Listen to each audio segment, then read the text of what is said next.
इमरान खान की रिहाई और सज़ा ख़त्म करने के हवाले से इम्पॉर्टेंट समाअत हुई है। वकला इस वक्त बाहर आ रहे हैं। सलमान सफदर साहब बाहर आ चुके हैं। सलमान सफदर साहब बताइएगा क्या खुशखबरी है, आज की समाअत में क्या कुछ हुआ, बताइएगा इमरान खान की रिहाई और सज़ा ख़त्म करने के हवाले से। देखिए, आज सबसे अहम बात तो ये है कि इमरान खान साहब की अपील्स पे, शाह महमूद कुरैशी साहब की अपील्स पे आज बाकायदा समाअत जो है वो डिविजनल बेंच चीफ साहब की सरबराही में, साथ मियां गुल हसन औरंगज़ेब साहब है। आज बाकायदा केस का आगाज़, साइफ़र केस की अपील खुल चुकी है। साइफ़र केस का तमाम एविडेंस, तमाम कन्विक्शन के पॉइंट्स, आज FIR पढ़ी जा चुकी है। आज केस की प्रिलिमिनरी इन्फॉर्मेशन हमने दे दी। आज सबसे पहले जब केस शुरू हुआ तो एक दफ़ा दोबारा एडजर्नमेंट लेने की कोशिश की गई, जिसको ऑनरेबल बेंच ने रेजिस्ट किया और उन्होंने हुक्म दिया कि डिफेंस अपने सबमिशंस शुरू करे। सो आखिर साइफ़र केस अब खुल गया है। साइफ़र केस आपको मालूम है किस तरह कंक्लूड हुआ। ये 18 दिन के अंदर रात की तारीकी में इमरान खान साहब, शाह महमूद कुरैशी साहब के वकला को मैदान से हटा के बड़ी जल्दी में ये सारा रातों रात ये केस कंक्लूड हुआ। 48 घंटे में 21 गवाह रिकॉर्ड कर दिए गए। आज अदालत ने आज़म खान साहब के रोल और उनके इस्तेमाल, सरकार ने उनका कैसे इस्तेमाल किया, आज अदालत ने उस पहलू पर भी काफ़ी तफसीली जो है वो जायज़ा लिया कि वो कैसे अगवा हुए, कैसे उनका 164 का बयान आया और कैसे वो FIR में मुलजिम थे और बाद में उनको सरकार ने उनको इस्तेमाल किया इस केस में बतौर गवाह। आज अदालत ने यह भी नोट किया कि जब आज़म खान साहब अदालत में तशरीफ़ लाए अपना बयान देने, तो उनके उस बयान और जो बयान उनका पुलिस कस्टडी या पुलिस हिरासत या पुलिस प्रेशर में जो उनका बयान था उसमें वाज़ेह फ़र्क था। सो अब आज केस एडजर्न हुआ है।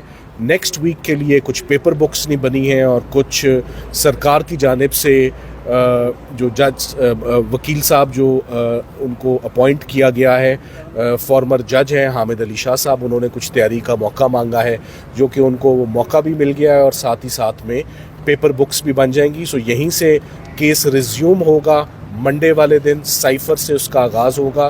पहले साइफ़र होगा जैसे कि सुन रहे हैं, उसके बाद तोशा खाना की अपील्स बुशरा बीबी और इमरान खान साहब की वो सेकंड नंबर पे टेकअप होंगी और इंशाल्लाह हम मंडे को अपना केस कंक्लूड कर देंगे। तो सलमान सफदर साहब कितने पुरुमीद हैं आप इमरान खान की रिहाई और सज़ा ख़त्म होने के हवाले से, क्योंकि लास्ट जो समाअत हुई थी उसमें बैरिस्टर गौर साहब बड़े पुरुमीद थे और उन्होंने उम्मीद का इजहार किया था, खुश भी थे, पुरएतमाद और इत्मीनान का इजहार भी किया था। आज के समाअत के बाद आपको क्या लग रहा है, कब तक ये केस वाइंड अप हो रहा है और खुशखबरी कब तक आ रही है? मेरा ख्याल है ये केस नेक्स्ट वीक में ही वाइंड अप होगा और इसमें 1 घंटे से ऊपर के बकाया दलाइल नहीं रह गए।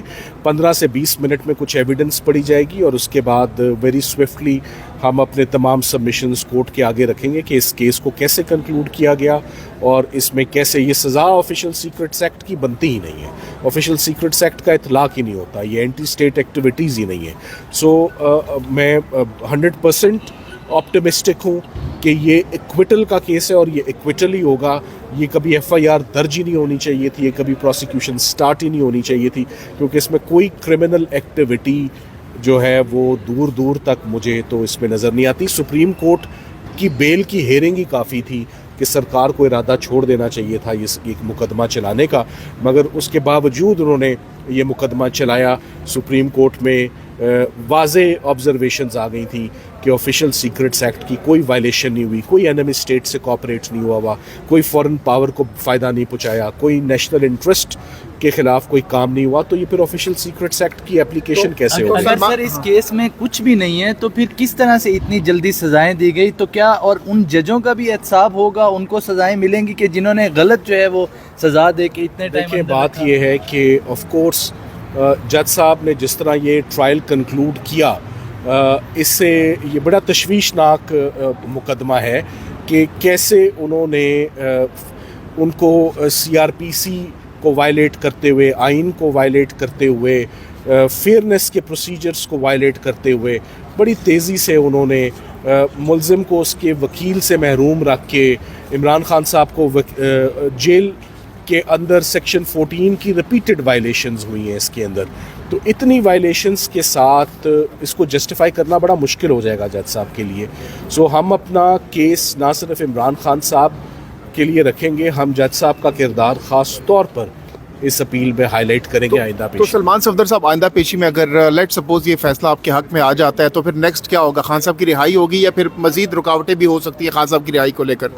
देखिए, one at a time Khan साहब की इस वक्त जो कन्फाइनमेंट है वो तोशा खाना में है, वो इद्दत निकाह में है और वो साइफ़र में है। तो आगाज़ साइफ़र के मुकदमे से हुआ है। लेट्स सी, सबसे सीरियस मुकदमा तो साइफ़र था ना, सबसे हाई प्रोफाइल केस तो साइफ़र बना हुआ था एंटी स्टेट एक्टिविटी का। देखते हैं कि इस केस में कितना दम था, इस केस में कितना प्रॉपर एविडेंस था, एडमिसिबल एविडेंस था, रेलिवेंट एविडेंस था, टेंजिबल एविडेंस था। ये सारी बात आ जाएगी नेक्स्ट वीक में आपके सामने।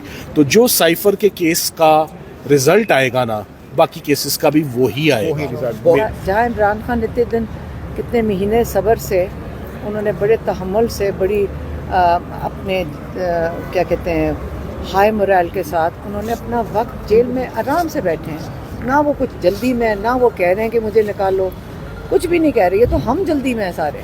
वो कह रहे हैं जितनी देर बैठाना है बैठा लो, मैं बाहर का जुल्म नहीं कबूल करूँगा। इससे बेहतर है जेल के इंसाफ के साथ। कहा जा रहा है कि अगर वो हार्ड लाइंस जो हैं वो छोड़ दें, अगर कुछ बातचीत हो, बाहर आकर कोई रुकावट ना बने तो शायद रिलीज कर दिया जाए। मेरी बात सुने, इमरान खान ने आज तक सवाए फेयर एंड फ्री इलेक्शन के कुछ भी नहीं मांगा। अगर आपको कुछ और पता है, आपको कोई बात पता है जो उन्होंने कहा हो, तो आप बल्कि हमें बता दें, हमें तो नहीं पता। इलेक्शन तो हो गया, अब क्या उनकी डिमांड है? फेयर एंड फ्री इलेक्शन नहीं थे।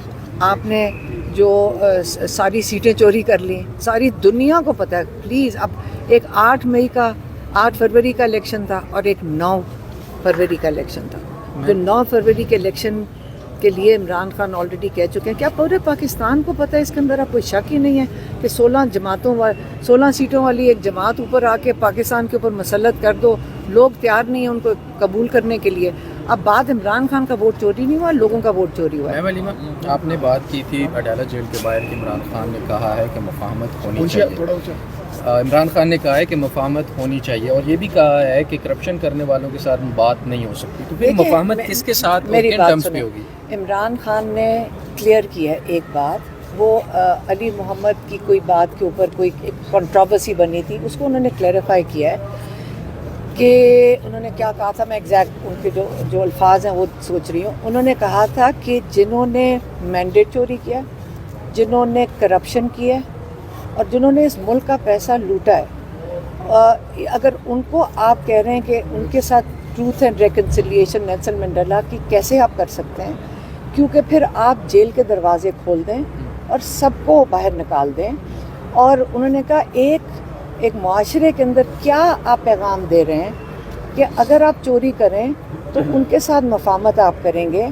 तो लोगों ने जो वोट किस लिए दिया है, उन्होंने इस चीज़ के ख़िलाफ़ दिया है। एक मुआशरे में अगर आपने बेहतरी लेकर आनी है तो उन्होंने कहा कि हम जो नज़रियाती जो डिफरेंसेस हैं उसके लिए ट्रूथ एंड रिकन्सिलिएशन हो सकती है, लेकिन जहाँ पे मैंडेट चोरी हुआ है और जहाँ पे करप्शन है उसके अंदर बिल्कुल भी कोई मुफाहमत नहीं है। ये उनका पैगाम आज था। तो जब तक मैंडेट जो है चोरी शुदा वापस नहीं किया जाता इमरान खान साहब के मुतालिक, क्या मुज़ाकरात या बात फिर भी आगे बढ़ सकती है या मैंडेट वापस करना पहले? लेकिन मैंने तो सिर्फ आपको वो दे दिया है जो उनका पैगाम था। उसके आगे जो पॉलिटिकल लोग हैं आप उनसे बात करेंगे। बिलावल ने एक बारहा कहा है कि हम